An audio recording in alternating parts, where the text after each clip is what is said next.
Maraming fast charge bro. Slow charge lang. Ayan, makuha ko yan. Buntag? Oo. Okay lang kuya. Okay lang? Oo.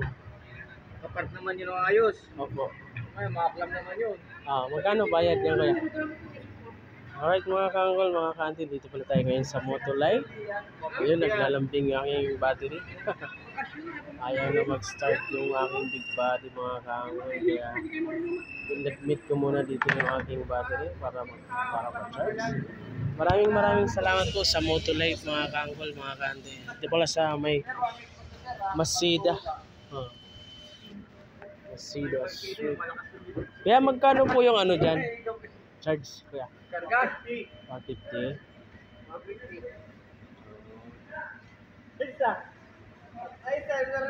Kaya pag may charge ba yan, tuloy-tuloy naman buhay niyan? Oo.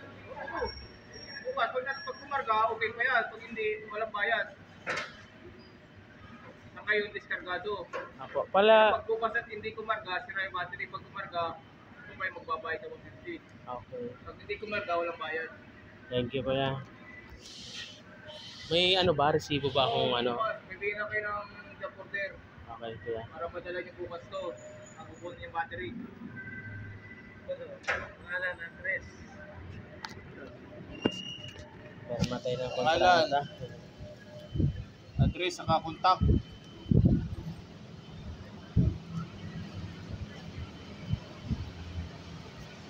Address.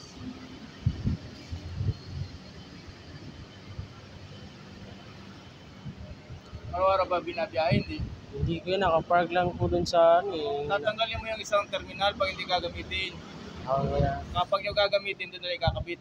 Okay. Kasi continuous current nun eh. Ano ba, hindi gagamitin 3 araw, tanggalin yung isa ito. Oh, yan.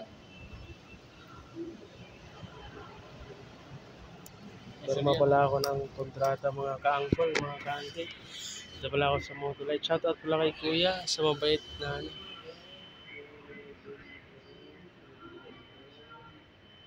Biglaan lang kasi.